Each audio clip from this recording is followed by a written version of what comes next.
StencilGirl Products is thrilled to introduce the May 2017 Woman of Mystery Stencil Club set, imagined on designs taken from Pam Carriker's own journal pages.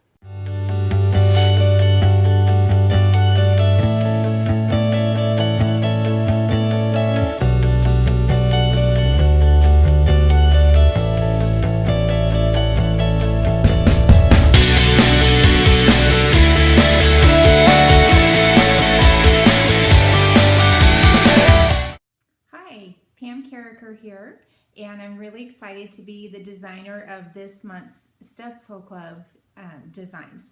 So what I'm sharing with you this month are some designs that are actually taken off of my own journal pages. And I like doing that because it's a way to recreate something that you've already used, and you get to explore it further. And so I thought I'd really like to share with you one of the faces that I've done that was a sketch and a journal page and things like that. And I turned it into a stencil design that I think is kind of cool because you can use it just as it is to, and I'll show you in a minute, to kind of calm down a page that's kind of all over the map. But you can also use it as a base to paint off of. And so when I'm sharing with you some techniques to use with the set of stencils that I designed, I'm going to show you some different ways that you can use them, and not just like a step-by-step, this is how you do this. I'm going to show you several ways that I would use this stencil set, and I think that you'll get some ideas from, hopefully, some new techniques that you can use with other stencils and things as well. So what I'm going to show you is how the stencil looks when it'll arrive, and you aren't going to probably get what this is. It's a little odd looking. It's a different kind of stencil. So when you get it, you're actually going to separate the top portion that can later be used as a mask as well, and it'll pop out. Let me see. I'm afraid to pop it too much on my own here without using a little X-Acto knife or something. I don't want to ruin the stencil, but I have one with the magic of TV already done. This is the one I've been using, and it looks really odd. Like you're gonna go, what is this? Well, it is a face, and I call it face value because it's the lights and the darks of a face. And so this is what it actually, the design actually looks like. So it's taken off of a painting that I've done, and I love how the whole top part of the stencil is exposed because it gives you opportunity to do different things with it. It's a great opportunity for journaling up there. There's no hair per se, but I love how it looks like this because it looks like she's got hair that's just like going up. A lot of different opportunities to use it that way, and a lot of ways that you can play off of this space to make it more your own too, which I always think is a great idea when you're using a stencil in your art journal or in your artwork, is to make it a little bit more your own than just using the stencil as is. The other one, the little 6x6 size, is called Wheel of Hope. And it looks like a bunch of squiggly things in here, but if you look at it, you can actually read words. They're actually words that I wrote into one of my color wheel stencils.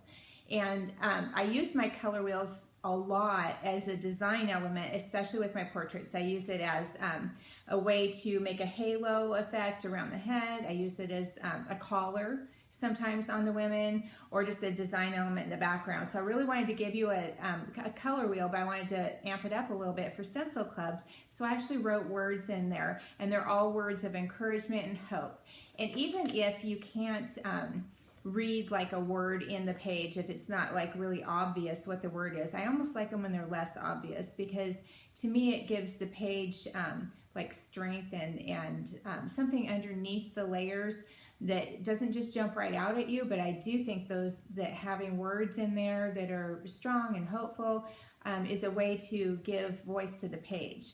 So you've got that stencil, and then I always love like a visual element that instead of having a word on the page, that you can use as a visual voice, or a little visual word to the page. So what I did was I took one of the eyes and had it made a little bigger into the little 4x4 stencil.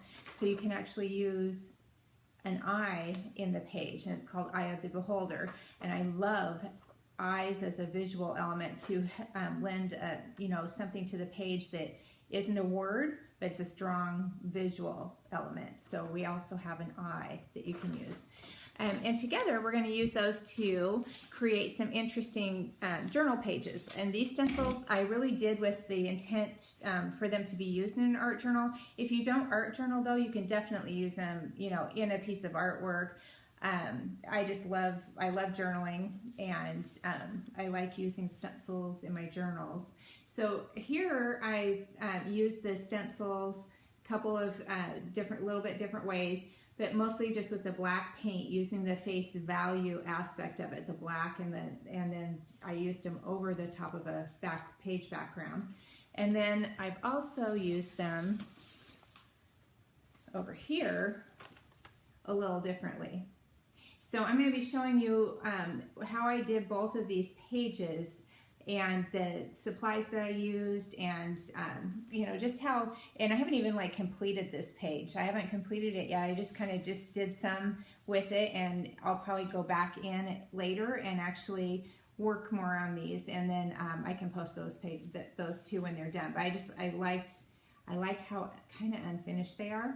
So I haven't really gone back in and done anything with them yet. So I'm going to show you some different things you can do with the stencils, and we're going to have fun playing this month in StencilClub. I'm really happy to be back and to be able to share with some designs with you that I think are kind of cool, and I hope you guys have fun playing with. It's it's all levels. I mean, you can go to, from real simple and basic to maybe more painterly and making it more your own. So stay tuned, and we'll share these with you. Bye. Thanks for watching. Stencil Club members will get 3 exclusive stencils and be able to access Pam Carriker's 2 mini workshops that go with the Women of Mystery set.